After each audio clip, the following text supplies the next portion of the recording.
Hello, Alice Wheaton here again. And the topic of today's video, on our way to doubling our income and then doubling it again, reminds me of a song years ago that said, "What's love, what's love, what's love got to do with it?" Love's just a second-hand emotion, but it's not. There's a book called, or a course called, A Course in Miracles. And the Course in Miracles talks about there's either our emotions, all of them, our emotions, our feelings, our words, and our behaviors all come from either fear or love. And over the years, I've tried to dispel that. I've tried to label an attitude or a behavior or a thought or an action and say, this doesn't fit. Yeah, sure enough, I'd find a way that it would either fit in one of the two categories. And the first one is resentful. And why am I telling you this? Because this sucks up your energy. If we can stop being resentful as salespeople, stop looking at what the other competition is doing, if we can stop looking at what other peers on our team are doing and the good accounts they get that we don't get. I remember those days. And it wasn't fun. There was all that infighting and competition. It's really coming from the fear side. And so how can you balance that? You can be neutral. You can be accepting and forgiving. For me, I'm neutral. When I have a problem, I say, is this a first world woman problem? If it is, then I'm able to let go of some of that resentment or anger and go into accepting or neutrality and forgiveness. Because truly, if we go around grumbling all the time, for every grumble, we've got a gremlin on our back. The other aspect of fear is make promises and fail to follow through. As I said earlier, your fortune is in your follow-up. Remember that a promise made is a debt unpaid. So here's what I recommend you do. Get a little book or somewhere in your daytimer or somewhere in your priority planning. Write down the promises you make. I've made 3 promises to a client today. I won't go to bed until I've kept all 3 promises to 3 different clients. I won't go to bed until I keep those.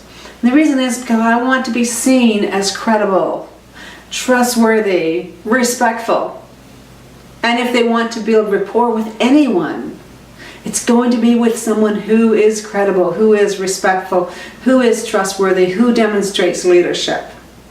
And so make a promise and fail to keep it may seem like the right thing to do at the time because it gets you off of a tough spot. But it never works in the end. Someone who cheats, lies, and steals. You know, false forecasting is a way of cheating, lying, and stealing. It is hard on your sales manager because they have to justify to the vice president, and the vice president has to justify to the board why it is that you put prospects down as for sure going to close, but they're not opportunities. They don't come to fruition until months later. That's false forecasting, and you're not seen as credible and reliable and dependable. And so, in the lies, teaches, and steals, I have never touched on tarnished money as well. Don't take away from somebody else. I remember I lost out on a contest once when I was at a copier company, and what happened, it's my dog, and what happened is that somebody had installed a copier in the basement, or garage rather, of one of their friends.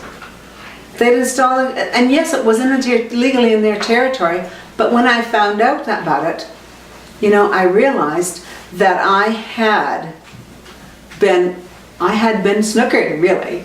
And so what did I decide to do about that? I decided to work harder. I didn't make a case, I decided to just work harder.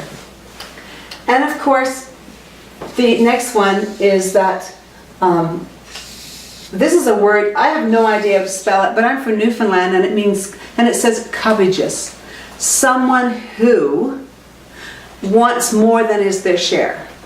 That's a covetous person. And so you see that lots when somebody introduces you to a new client and you get to do good work, but you don't share some of that commission. That's covetous. Now, it could be stingy too, but I really like the word covetous. It's a very old medieval British word, and it works here. And so instead, reciprocate. Someone who doesn't reciprocate is someone who comes from fear, and what their fearful belief is, there's enough in the world for everybody else but me. There's not enough for me, so I have to be stingy and I have to keep everything to my chest and not share. And so finally, salesperson is coming from fear, don't ask for referrals. Or if they ask for them, they ask in the wrong way. Because you see, the clients, it's the wrong way because clients have two fears. When you ask for referral, they're asking they're afraid that you're going to give up some of their business information, that you're going to slip what they've been up to. And the second fear they have is that you will risk their friendship. And so their big question is, are you friendship risk worthy?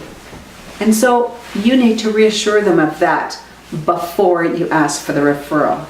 So there you have it, the top 5 fears of salespeople and what you can do about it.